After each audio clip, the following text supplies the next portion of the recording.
सबसे पहले उन महत्वपूर्ण बिंदुओं के बारे में हम जान लेते हैं जिनका आज हम इस वीडियो में अध्ययन करेंगे। सबसे पहले जानेंगे हम प्रकाशिक यंत्र किसे कहते हैं, उदाहरण।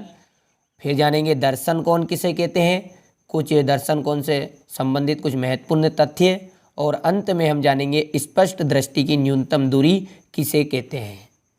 आइए वीडियो की शुरुआत करते हैं।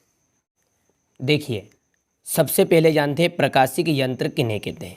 वे यंत्र जिनकी सहायता से हम दूर स्थित वस्तु और पास स्थित वस्तु को स्पष्ट रूप से देख सकते हैं, उन्हें हम प्रकाशिक यंत्र कहते हैं। किन्हें कहेंगे प्रकाशिक यंत्र? कि जिनकी सहायता से हम दूर स्थित वस्तुओं को और पास स्थित वस्तुओं को अच्छे से देख सकते हैं, स्पष्ट रूप से देख सकते हैं, उन्हें हम प्रकाशिक यंत्र कहते हैं। उदाहरण के लिए जो हमारा नेत्र है वहाँ भी क्या है, एक प्रकाशिक यंत्र है। फोटोग्राफिक कैमरा, सूक्ष्मदर्शी, दूरदर्शी, ये सभी क्या है, प्रकाशिक यंत्र है। पर लेकिन जो हमारा नेत्र है और फोटोग्राफिक कैमरा है, ये वस्तु का वास्तविक प्रतिबिंब बनाते हैं। ये वस्तु का क्या करते हैं, वास्तविक प्रतिबिंब बनाएंगे। इस कारण से इन्हें प्रकाशिक यंत्र तो कहेंगे, पर लेकिन ये वास्तविक प्रतिबिंब प्रकाशिक यंत्र कहलाएंगे।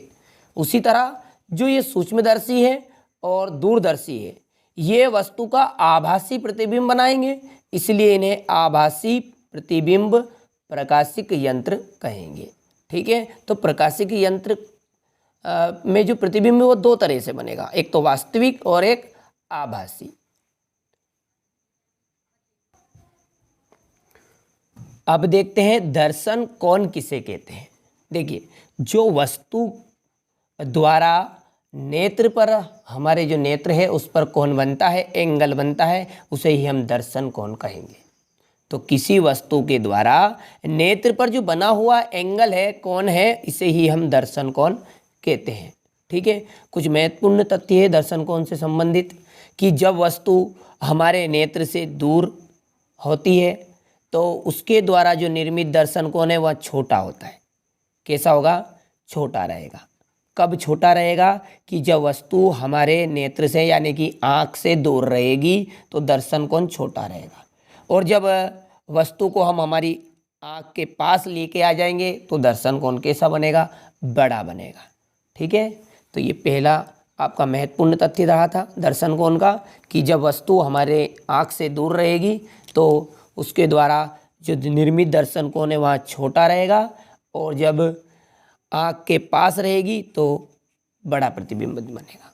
ठीक है, और रेटिना पर बने किसी वस्तु का प्रतिबिंब का जो आकार है, जो देखिए वैसे किसी भी हमारी आँख पर जो किसी भी वस्तु का प्रतिबिंब बनता है वहाँ रेटिना के कारण बनता है। तो जो रेटिना पर बने किसी भी वस्तु के प्रतिबिंब का आकार किस पर निर्भर करता है, दर्शन कोण पर निर्भर करता है। एक और महत्वपूर्ण तथ्य है कि स्पष्ट दृष्टि की जो न्यूनतम दूरी है, स्पष्ट दृष्टि की न्यूनतम दूरी पर स्थित वस्तु अधिक स्पष्ट और अधिक बड़ी दिखाई देती है। क्या होता है स्पष्ट दृष्टि की न्यूनतम दूरी, ये अभी हम जस्ट 2 मिनट बाद सीखेंगे, पर अभी आप याद रखिए कि एक महत्वपूर्ण तथ्य क्या है दर्शन कोण से संबंधित, कि स्पष्ट दृष्टि की जो न्यूनतम दूरी है उस पर स्थित कोई सी भी वस्तु रहेगी तो उसका प्रतिबिंब हमें अधिक स्पष्ट और बड़ा दिखाई देगा। अब देखिए दर्शन कोण से संबंधित कुछ उदाहरण, जैसे कोई दूर पहाड़ी पर कोई व्यक्ति बैठा है और यदि पास कोई सी भी चिड़िया बैठी है तो वहाँ चिड़िया हमें बड़ी दिखाई देती है और व्यक्ति छोटा दिखाई देता है। ठीक है, तो यानी कि जो दूर पहाड़ी पर बैठा व्यक्ति पास बैठी चिड़िया से भी छोटा दिखाई देता है, यानी चिड़िया बड़ी दिखाई देगी और व्यक्ति छोटा। इसी तरह जो चंद्रमा है वह हमारे पास है लेकिन तारे हमसे दूर है, लेकिन जो चंद्रमा है वह हमें तारों से भी बड़ा दिखाई देता है। अब देखिए स्पष्ट दृष्टि की जो न्यूनतम दूरी है वहाँ किसे कहेंगे। देखिए ऐसी दूरी जिससे कोई भी वस्तु हमें बिना किसी दबाव के, क्या ये तो बिना किसी दबाव के या फिर बिना किसी तनाव के साफ साफ दिखाई देगी, उसे ही हम स्पष्ट दृष्टि की न्यूनतम दूरी कहेंगे।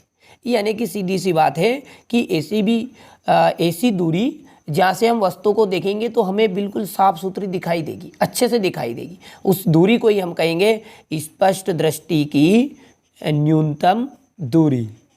ठीक है, और स्पष्ट दृष्टि की जो न्यूनतम दूरी है वो होती है 25 सेंटीमीटर। याद रखिएगा आप, ये बहुत सही विकल्प रिक्त स्थान में पूछा जाता है कि स्पष्ट दृष्टि की जो न्यूनतम दूरी बताइए क्या है, तो 25 सेंटीमीटर स्पष्ट दृष्टि की न्यूनतम दूरी है।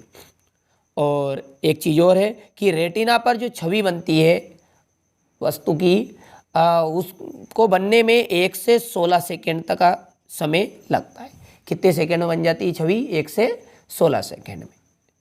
तो यहाँ इस तरह आज हमने प्रकाशिक यंत्र किसे कहते हैं, दर्शन कोण और स्पष्ट दृष्टि की न्यूनतम दूरी के बारे में जाना। अब आप इसका स्क्रीनशॉट लीजिए,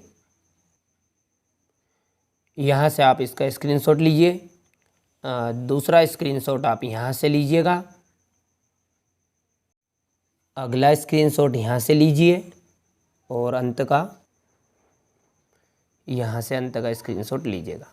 ठीक है, और ये लास्ट में आपका स्पष्ट दृष्टि की न्यूनतम दूरी।